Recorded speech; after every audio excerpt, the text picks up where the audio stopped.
Hey guys, welcome to MNMM PTE NAATI. This is Mohit. Today's video is about write from dictation. Now, write from dictation is a common topic between PTE Academic and PTE Core. So this video is for everyone who is giving either PTE Academic or PTE Core exam. Now, before I start this video, if you are after PTE Academic or PTE Core coaching or NAATI Hindi, Punjabi, Gujarati coaching, you can always contact us on Instagram or Facebook. Simply search MNMMPT Nati, or there's link to Instagram and Facebook in the description below. You can use those links to message us, or you can also WhatsApp us. There's a WhatsApp number down there in the description. You can message us on WhatsApp and talk to us so that we can let you know how we will help you to clear these exams in your very first attempt. Now, let's start this video. Let's talk about write from dictation. The idea behind this video is to explain you the approach to solve the write from dictation. What should it be? Because we all know that listening is the last section of my exam. Okay. Now, around half an hour, 30-40 minutes is what I get to solve my entire listening section, which includes my summarized spoken text, the very first topic, the timeline as well. Okay. Now, when you know that I have a very limited time, I have to make sure that I make the most out of it.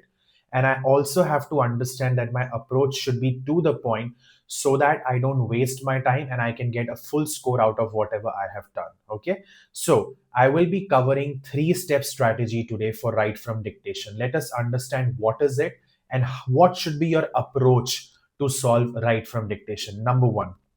So the step one would be writing down the notes in your notebook. Okay.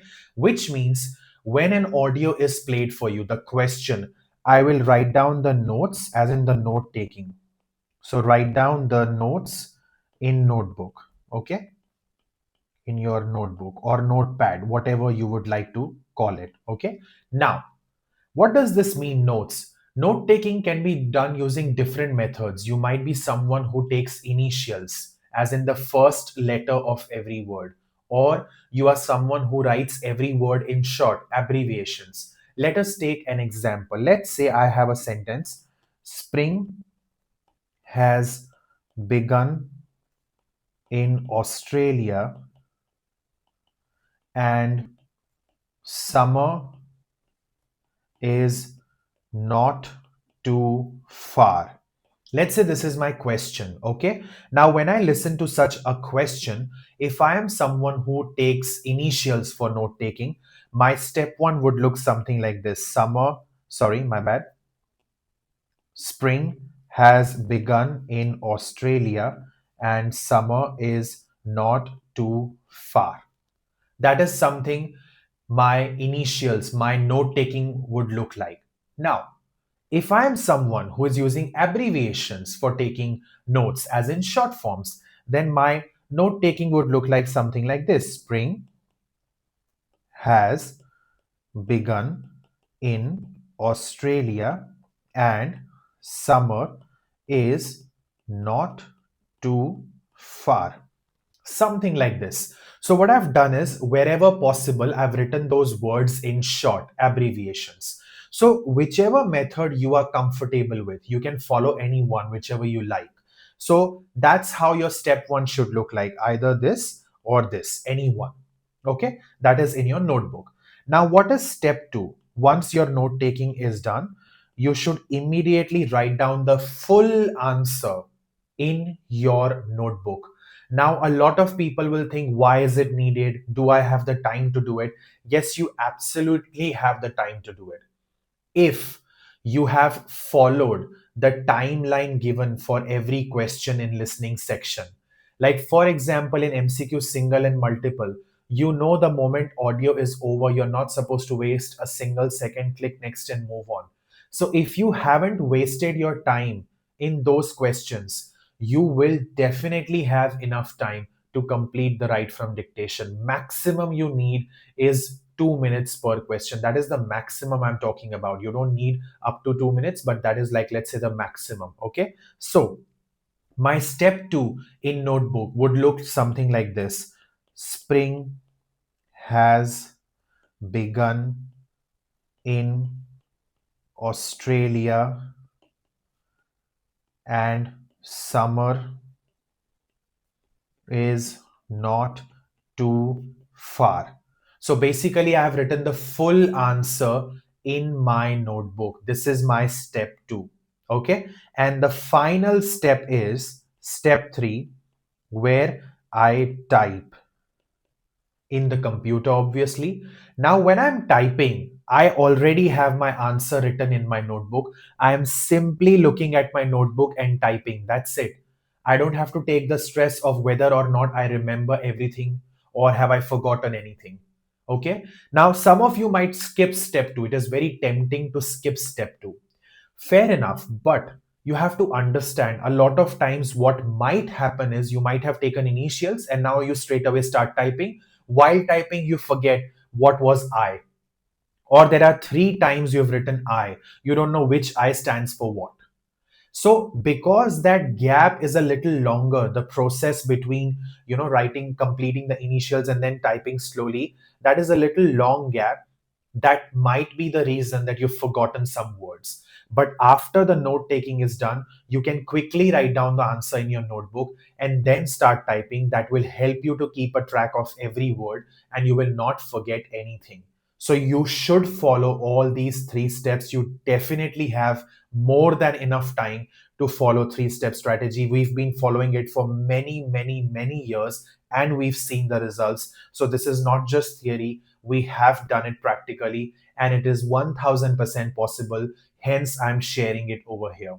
Okay. This helps you to keep a proper track of every word you've written. You have to be careful of your capital and small letters, your punctuations like full stop, question mark. If it's a question, you put a question mark. If it's a sentence, you put a full stop at the end. If there was a pause in the audio, you have to put a comma wherever the pause was. You have to be careful of your spellings. Both American and British spellings are okay and acceptable, so that is not a problem. You have to make sure that you write down every word. If you miss any word, you will then lose marks in listening because content score goes to listening. Be careful that when you're writing any number, both figures and words are okay. As in, let's say there is a word called five. You can write five as FIVE or five as figure. Both are correct. If you are writing something that is a symbol, as in percent, then please don't use the symbol. Write it as a word, which is percent, or if they say percentage, you have to write down the full spelling. So these rules are something you have to be careful of. So after your three-step strategy is completed, what you can do is you can proofread your sentence.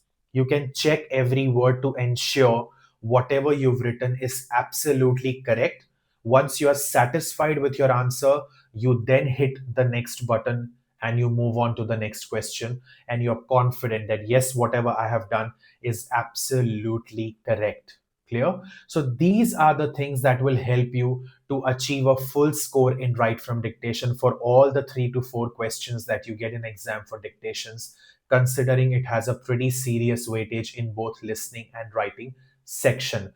So hopefully this video gave you some idea of what is a three-step strategy and how to use it, how to make sure that I use it and get a perfect score in my write from dictation. And if you want to discuss about coaching with us, you can always get in touch with us. The most important thing that one needs during their journey of PT and NAATI preparation, according to us, is one on one personal feedback. Nothing can replace that, no matter how many coaching sessions you attend or you have material, that's okay. But if there is no human being who is checking your work and telling you that this is where you are wrong, this is how you should improve, your grammar is not correct, this is wrong, this is right, that becomes very difficult for you to improve. And that's what we believe in. What we do is with PT, every student has a separate group on Telegram. Let's say your name is Vishal, for example. So Vishal PT is a group. Now, in Vishal PT group, there's only Vishal as a student and no other student is there. Okay. And then Manmohit and myself are added in that group. Now, Vishal gets a study plan based on his desired score and the number of hours he can put in for preparation. He has to follow that study plan and put his homework every day in his group for feedback. We as teachers will review every single question that he has put in and give him feedback so that he can improve and achieve his desired score. This one on one personal feedback is given to our students all 7 days a week. And that's the reason they get their desired score. With that, I'll take your leave. Good luck, all the very best, and take care.